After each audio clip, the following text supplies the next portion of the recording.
ரோமர் 5ஆம் அதிகாரம் 1லிருந்து 11 வசனம் வரைக்குமாக இன்றைக்கு நாம் சிந்திக்க இருக்கிறோம். இன்றைய நாளிலும் இந்த செய்தியினுடைய தலைப்பு என்னன்னு சொன்னால், இயேசு கிறிஸ்துவின் மூலமாக நமக்கு கிடைத்திருக்கிற ஆசீர்வாதங்கள் என்னென்ன.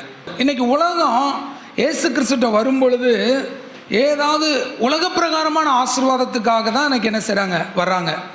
தேவைக்காக வேலை கிடைக்குமா, பணம் கொடுப்பாங்களா, சாப்பாடு கிடைக்குமா, ட்ரெஸ்ஸு கிடைக்குமா, இல்லைனா வீடு கட்டணும், இவ்வளோ கடன் பிரச்சனையில் இருக்கும், இதெல்லாம் சரியாகுமா, இல்லை உடம்பு சரியில்லாமல் இருக்குது, நோய் இருக்குது, நோய் சரியாகுமா, இதுக்காக வரக்கூடிய கூட்டங்கள் இன்றைக்கி அதிகம். ஆனால் அதற்கு மத்தியில் இங்கே அப்போஸ்தலனாகிய பவுல் இயேசு கிறிஸ்து மூலமாக ஏற்கனவே நமக்கு சில ஆசீர்வாதங்கள் கிடைத்து விட்டன என்பதை குறிக்கிறார். நமக்கு கிடைத்த ஆசீர்வாதங்களை குறித்து தான் சொல்கிறார். இதில் முதல் நம்ம பார்க்குறோம், நாம் விசுவாசிகள் என்கின்ற நிலைமையில் தான் நம்ம அறியப்படுகிறோம். ஏன் விசுவாசி என்று அறியப்படுகிறோம்? பொதுவாக விசுவாசிக்கிறதுனால நாம் விசுவாசி என்று என்ன செய்யப்படுகிறோம், அறியப்படுகிறோம் இல்லையா? நல்ல ஒரு விளக்கம் எபிரேயர்கள் ஆக்கியோன்னு சொல்லுகிறார். 11ஆம் அதிகாரம் 6வது வசனம், விசுவாசம் இல்லாமல் தேவனுக்கு பிரியமாயிருப்பது கூடாத காரியம். ஏனென்றால் தேவனிடத்தில் சேருகிறவன், ஆண்டவர்கிட்ட சேரணும்னா தேவனிடத்தில் சேருகிறவன் அவர் உண்டென்றும் அவர் தம்மை தேடுகிறவர்களுக்கு பலன் அளிக்கிறவர் என்றும் விசுவாசிக்க வேண்டும். கடவுள்னு ஒருத்தர் இருக்கிறார்பா, அவரை தேடினா பதில் கொடுப்பார் அல்லது பலன் அளிப்பார், இதை நம்பணும். அவன் தான் யாரு? விசுவாசி. கடவுள் என்பது ஒருத்தர் இருக்கார், பார்த்துருக்கோமா? இல்லை. இப்போ பார்க்காததை, தேவன் யாருன்னு தெரியாது, ஆனால் அவர் தன்னை வெளிப்படுத்தி இருக்கிறார், அதை நாம் விசுவாசிக்கிறோம்.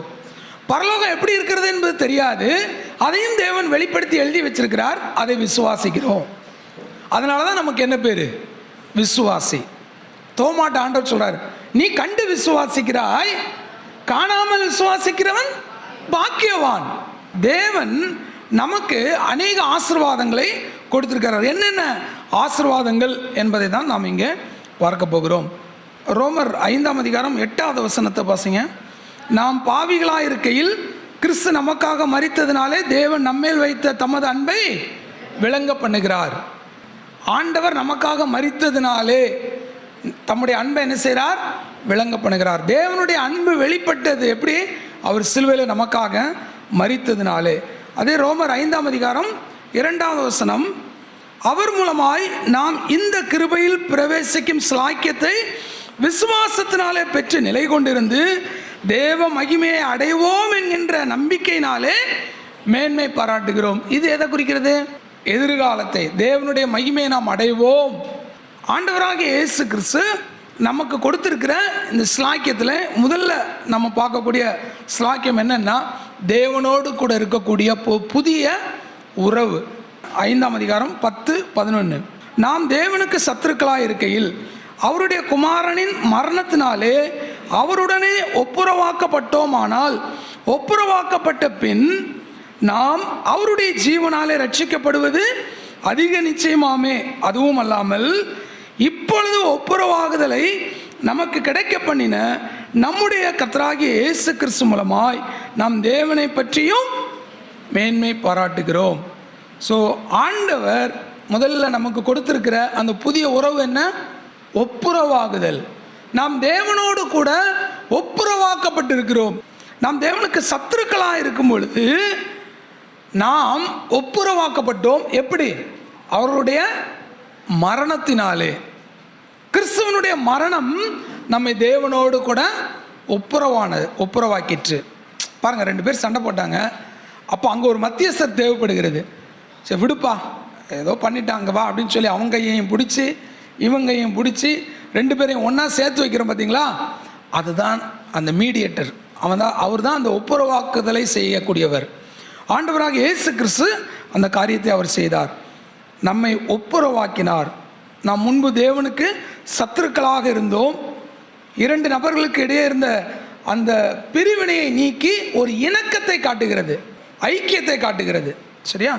சரி, 2வது பாருங்க, 1வது வசனத்தில் 5ஆம் அதிகாரம் 1ஆம் வசனம், இவ்விதமாக நாம் விசுவாசத்தினாலே நீதிமான்கள் ஆக்கப்பட்டிருக்கிறபடியால் நம்முடைய கர்த்தராகிய இயேசு கிறிஸ்து மூலமாய் தேவனிடத்தில் சமாதானம் பெற்றிருக்கிறோம். முதல்ல ஒப்புரவாகுதல், இப்போ என்ன சொல்றாரு? சமாதானம். நாம் தேவனிடத்திலே சமாதானம் பெற்றிருக்கிறோம். இது இந்த சமாதானம் என்பது தேவனோடு கூட இருக்கக்கூடிய ஒரு இனிமையான ஒரு அனுபவம். இயேசு கிறிஸ்து இந்த உலகத்தில் பிறக்கும் பொழுது தேவதூதர்கள் பாட்டு பாடினாங்க இல்லையா? என்ன பாட்டு? உன்னதத்தில் இருக்கிற தேவனுக்கு மகிமையும் பூமியிலே சமாதானமும் உண்டாக கடவுள். இயேசு கிறிஸ்து இந்த உலகத்திலே வந்ததற்கு காரணம் எதற்காக? நமக்கு சமாதானத்தை கொடுக்கும்படியாக. இயேசு கிறிஸ்து சிலுவையில் சிந்தின இரத்தத்தினாலே சமாதானத்தை உண்டாக்கினார் என்று கொலோசியரில் வாசிக்கிறோம். எப்போ சமாதானம் இருக்காது? இந்த ஒப்புரவாகுதெல்லாம் எப்போ இருக்காதுன்னா, 2 பேர் சண்டை போட்டாங்கன்னா இருக்காது. திரும்ப ஒப்புரவாகும்போது தான் அது இருக்கும். இந்த ஒப்புரவாகின உடனே அடுத்து என்ன இருக்கும்? சமாதானம் இருக்கும். இந்த சமாதானம் எப்போ வரும்னா, 2 பேரும் ஒப்புரவாகும்போது தான். முதல்ல ஆதாம் தவறு செஞ்ச உடனே ஓடி ஒளிஞ்சிட்டான்.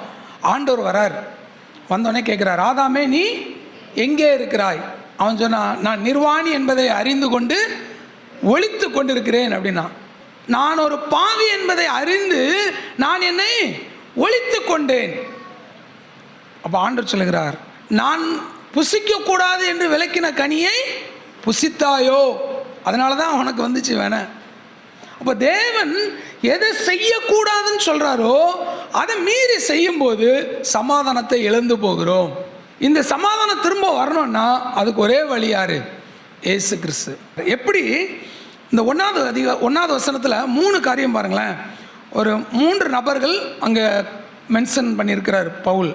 இவ்விதமாக நாம் யார்? அது தனிப்பட்ட முறையில் எடுத்தாலும் சரி, பரிசுத்தவான்கள் என்கிற நிலைமையில் எடுத்தாலும் சரி, இவ்விதமாக நாம் விசுவாசத்தினாலே நீதிமான்களாக்கப்பட்டிருக்கிறபடியினால் நம்முடைய கர்த்தராகிய இயேசு கிறிஸ்து மூலமாய், இது செகண்ட் பர்சன் இல்லையா, 2வது நபர், இயேசு கிறிஸ்து மூலமாய் தேவனிடத்தில் சமாதானம் பெற்றிருக்கிறோம். பாவம் செய்யும் பொழுது நமக்கும் தேவனுக்கும் என்ன இல்லை? சமாதானம் இல்லை. ஸோ நம்மை தேவனோடு கூட ஒப்புரவாக்கி சமாதானத்தை கொடுப்பதற்கு இயேசு கிறிஸ்து அங்கே மத்தியஸ்தராக இருந்தார். அடுத்து 3வது பாருங்க, 2வது வசனத்தில் நாம் வாசிக்கிறோம், ரோமர் 5:2, அவர் மூலமாய் நாம் இந்த கிருபையில் பிரவேசிக்கும் ஸ்லாக்கியத்தை விசுவாசத்தினாலே பெற்றிருக்கிறோம் என்று சொல்லி நாம் பார்க்கிறோம். தேவனிடத்திலே பிரவேசிக்கும் ஸ்லாக்கியம். ஸோ 3 காரியம் இங்கே நாம் பார்க்குறோம். 1 தேவனோடு ஒப்புரவாகுதல், 2 தேவனோடு சமாதானம், 3 தேவனோடு கூட பிரவேசிக்கிறது, தேவனுடைய பிரவேசம். இந்த பழைய ஏற்பாட்டில் ஆசாரியன் அவ்வளோ சீக்கிரத்தில் தேவனுடைய சமூகத்தில் என்ன செய்ய முடியாது? போக முடியாது. பலி செலுத்தி தான் என்ன செய்யணும்? தேவனுடைய சமூகத்துக்கு போகணும். இப்போ நாம் இன்னைக்கு தேவனுடைய சமூகத்தில் நாம் வந்திருக்கிறோம்னா சாதாரணமாக வரல, ஈஸியாக கிடைக்கல. எப்படி? இதற்காக விலைக்கிரயம் செலுத்தப்பட்டது. இயேசு கிறிஸ்துவானவர் நமக்காக அங்கே ரத்தம் சிந்திருக்கிறார்.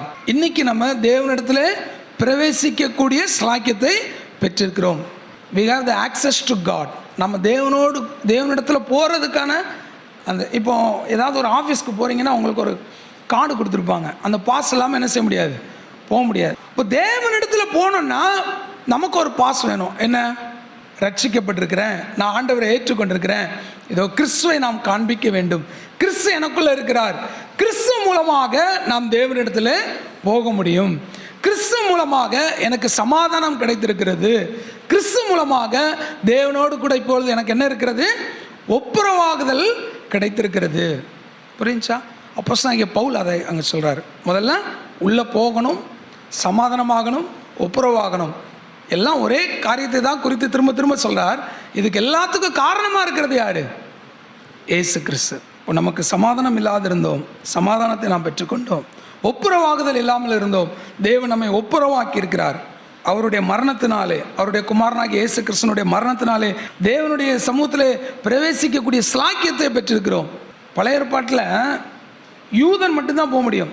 அப்போஸ்தலனாகிய பவுல் எபேசியருக்கு எழுதும்போது சொல்கிறார் இல்லையா, நமக்கு நடுவே இருந்த திரைச்சிலை, அந்த நடுச்சுவரை என்ன செய்தார்? தகர்த்து இருந்தார். நடுச்சுவர் தகர்க்கப்பட்டது.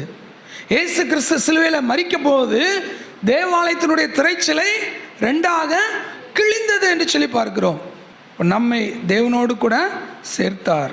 அப்போ இயேசு கிறிஸ்து இப்போ யாராக இருந்தாலும் சரி, புறஜாதியாக இருந்தாலும் சரி, யூதனாக இருந்தாலும் சரி, கிரேக்கனாக இருந்தாலும் சரி, யார் வேணாலும் உள்ள வரலாம்.